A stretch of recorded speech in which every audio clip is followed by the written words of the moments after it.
यह कहानी व्यक्ति के जागरूकता के लिए सबसे बड़ी प्रेरणादायक कहानी है। अगर इसे जीवन में उतार लिया जाए तो व्यक्ति दुनिया का सबसे सुखी व्यक्ति बन सकता है।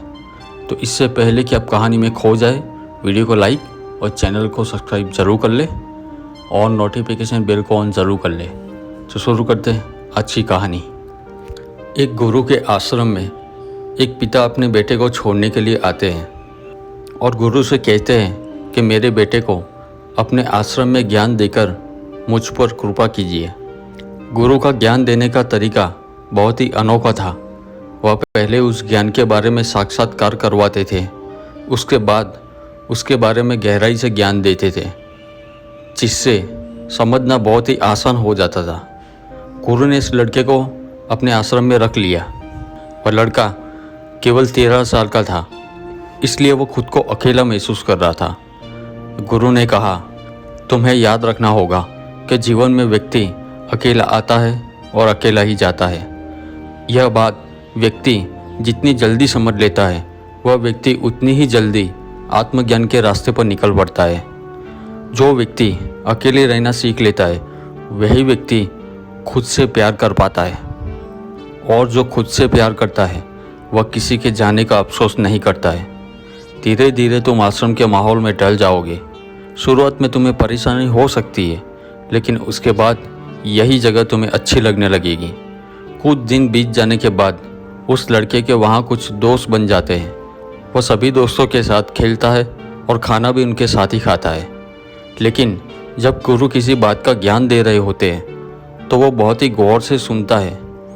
गुरु इसकी इस प्रक्रिया को ध्यान से देखते हैं। एक बार गुरु उस लड़के को लेकर पहाड़ पर जाते हैं। जब शाम होने को थी तब वो वापस आ रहे होते, लेकिन गुरु ने उस लड़के से कहा कि आज की रात तुम इस चट्टान पर रुकोगे। लड़का यह सुनकर डर गया। उसने पूछा, क्यों गुरुदेव? गुरु ने कहा, एक बाज यहाँ पर आती है, तुम्हें उसकी गतिविधि और खूबियों को देखना है और सुबह में मुझे उसके बारे में बताना है कि तुम्हें उस बाज में क्या देखा। वह लड़का पूरी रात वहाँ पे रुकता है। सुबह होने पर वहाँ पर बाज अपने घोंसले में आती है। लड़का उसे गौर से देख रहा होता है। थोड़ी देर के बाद वहाँ से एक भेड़ों का झुंड निकलता है, लेकिन लड़के ने देखा कि उस बाज ने उस भेड़ों के झुंड में से एक बच्चे को अपने पंजों में दबोच लिया और लेकर उड़ गई। लड़का इसे देखकर हैरान हो गया। वह थोड़ा सा डर गया। वो तुरंत ही अपने आश्रम में पहुंचा और उसने गुरु को इसके बारे में बताया। उसने कहा, मैंने बहुत सारे पक्षी देखे, लेकिन बाज में मैंने एक अलग बात देखी।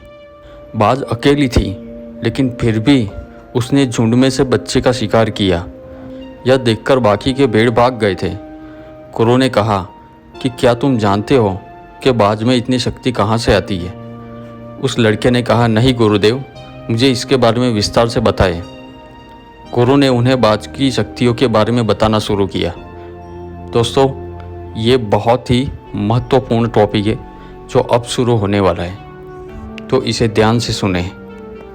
गुरु ने कहा कि बाज का जीवन हमारे लिए सबसे अधिक प्रेरणादायक जीवन होता है। बाज का जीवन हमें बहुत बड़ी सीख देता है, जिसे व्यक्ति अपने जीवन में उतार ले तो वह व्यक्ति हर स्थिति का सामना करने में सक्षम बन जाता है। एक बाज जो हर समय शांत रहता है, उसमें आकाश को छूने का सामर्थ्य होता है। जब वह अपने शिकार को निश्चित कर लेता है तो उसी में अपनी नज़र गड़ाए रखता है। चाहे कितनी भी ऊंचाई क्यों न हो, चाहे कितना भी तूफान क्यों न हो, लेकिन उसकी दृष्टि हमेशा अपने शिकार पर होती है। आज सुबह तुमने जिस बाज को देखा, उसने एक भेड़ के बच्चे का शिकार किया था। वह भी उसने झुंड में से बच्चे को उठाया था। उस तरह हमें भी अपना ध्यान बाज की तरह केवल अपने लक्ष्य पर रखना चाहिए।